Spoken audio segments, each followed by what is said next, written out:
Hi, welcome to the Salem Music Scene. I'm Dave. And I'm Pelka. We are here this week with Songs for Alice. Guys, how you doing? Doing good. Awesome. Tell us what you do in the band. Well, my name's Steve. I play guitar and do a little bit of vocals. My name's Christian. I'm a lead vocalist and I do a little bit of guitar. So you guys are a fairly new formation, but Steve, you've been with Chuck and Dave for quite some time. What was it that led to Songs for Alice? Well, like you said, me and Chuck and Dave. Chuck's drummer. Dave's our bass player. We were in a band together for about 8 years here in Salem. Our lead singer moved out of state abruptly. It was kind of a surprise. And we were just kind of deciding what to do next. I planned on doing something, and then Chuck approached me, do you want us to keep playing together? And it kind of went from there. And we started out as three-piece. I was doing vocals and guitar. We were kind of looking for a lead guitar player. And we did bring in a couple people. For whatever reason, it didn't work out. But Chris and I had been friends for quite a while. He was down in Arizona talking about moving back. So we just kind of kept in contact. And I don't think either one of us really thought about this really working. I mean, I didn't know it was really going to happen, but I said, if you're going to move here, then, I will slide over and you can be the front man.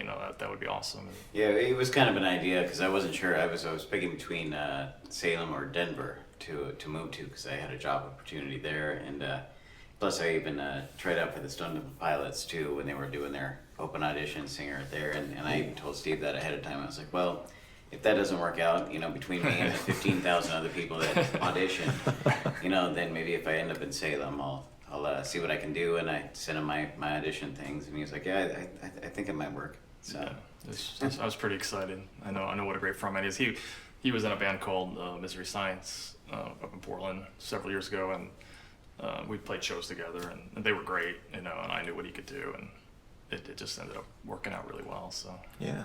So was it a pretty quick process going from just the three of you, bringing him in, and then, I mean, you guys banged out an EP pretty quick. Yeah, it was crazy. I mean, we had our first practice together. It was the end of April.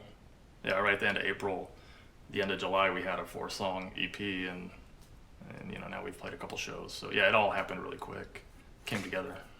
And you guys did that EP up in Portland with Opal Studios. yeah, Kevin Hahn up in Opal Studios. He's somebody I've worked with over the years, and he did the Misery Science albums for us, and he's just been awesome. And because of the fact that he's worked with me so many times, we decided that that would be a much better process than coming in with somebody that didn't know how to record. And I even told him, I said, well, here's what we sound like, send him some samples of the band, and the fact that he's always done my vocals really well for me and my guitars, that I figured it would be a great deal to work with that. And these guys, it was their chance to kind of get to know him a little bit better. And Sure. I know that without getting into detail, they've had some not so fun studio times in the past, and this turned out to be great. We ended up pumping out these 4 songs in a really short amount of time. It was like 8 hours. Yeah, or something. wow, yeah, because Yeah. the guy just dialed us in. He knows what he's doing. So we're very proud of this the EP that we put out. So Awesome. This is your guys' first project together, right? yes. And then you mentioned before we got a chance to sit down and talk, you had played not in bands together, but you'd played the same shows, kind of ran in the same circles. Since putting this new project together, Songs for Alice, what have you guys noticed about the energy that you bring? Does it seem to flow together well? Yeah, I think Chris and I are a lot alike, in a lot of ways. And The thing that I noticed, and nothing to put down, but when we would perform, I'm really big into doing the stage presence. I love being a front man. I even told them ahead of time, I said, I hate practicing. I hate recording. My thing is that let's get on stage and let's put on a show. And if there's one person or if there's 1,000 people, it's the same show. It's like somebody paid $5 to get in. They're going to get them, well, $5 isn't much, but they're going to get their money. They're going to get their money's worth. But that They're going to know why they paid $10 the next time. Yeah, exactly. And so that was my thing. My offer to them is like, hey, look, I know you guys had some great music, but I think I can offer a really good frontman stance on what you guys are doing, and the combination of the kind of music they were doing with the stage performance and everything. It just came together awesome, I think. Yeah, yeah, we have really good energy, I think, on stage. And that's something that it doesn't matter what you're doing if you don't have that. Why even have a band? Yeah. That's how I feel, anyways. Yeah, well, yeah, it's just fun. I mean, we really just have fun with it. You have to have a blast, otherwise, I mean, if you're going up there just to fake it to make it sort of thing, it doesn't make any sense at all. It's like I got to go up there and, like I said, it doesn't matter how many people are out there. You got to have a smile on your face and enjoy yourself. Otherwise, what's the point? Nobody has more fun than the front man. If the front man's not having any That's fun, right. that's a boring I show. do. I've got total control of whatever I want to say, and sometimes it's, try to keep it filtered for the most part. So what are some influences with you guys coming into Songs for Alice? Is there anything is there a great departure from anything you guys have done in the past, or? Well, I'm just laughing because I'm looking at those 2 albums Right, on the table, which Chris brought. I mean, we have very different influences. Everybody in the band does, really. I mean, Yeah. I mean, I like punk. I mean, Social Distortion. I like pop punk, Green Day. The Ramones, huge Ramones fan. He's like pretty much the opposite. I grew up in the '80s with the MTV generation. My imaginary friends were Duran Duran and Prince and all those guys, and that's why I brought my first 2 albums that I ever bought was at a Payless store in Newport, Oregon with Wham. George Michael and I we had many moments together, and Michael Jackson and I too that he doesn't know about, and. But typically, for the most part, the type of music that I typically do is more kind of like along the lines of The Cure or Smashing Pumpkins. When it comes to fairly newer stuff, and mix that together with the pop.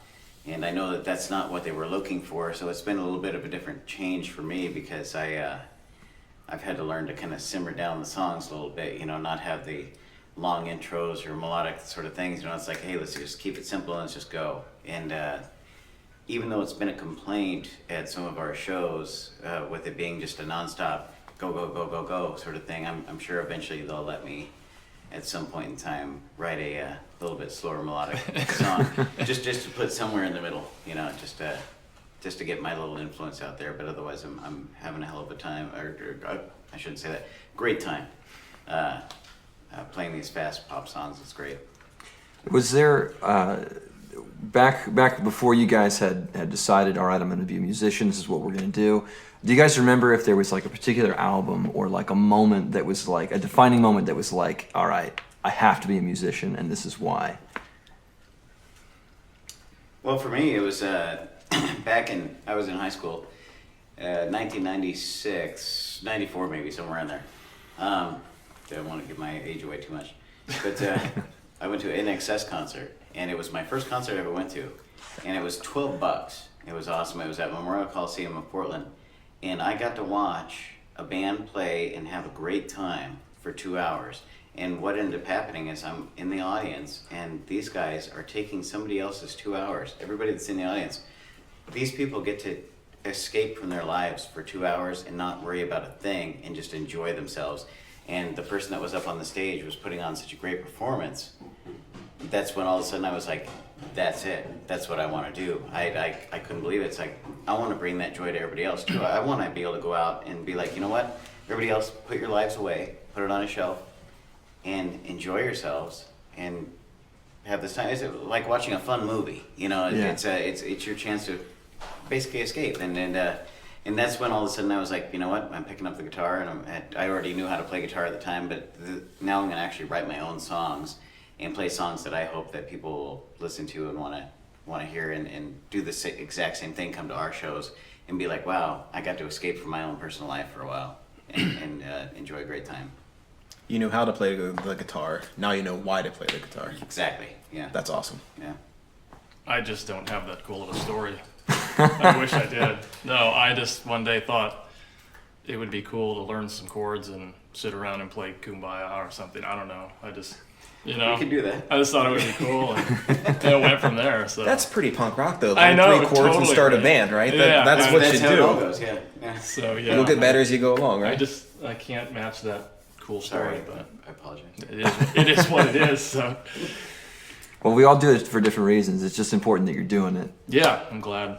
So let our viewers know where's a good place to listen to your music, to reach out to you guys, to kind of know what's going on. Well, Facebook is a big hub.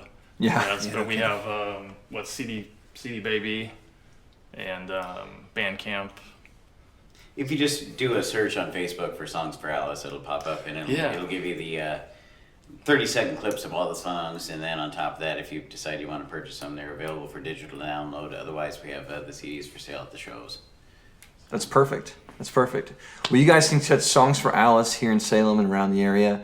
I'm for the Salem music scene. I'm Pelka. I'm Dave. And you can watch more interviews like this on SalemMusicScene.com. Thanks, guys, for coming on. You guys have yourselves a good one. I want to listen to the album again.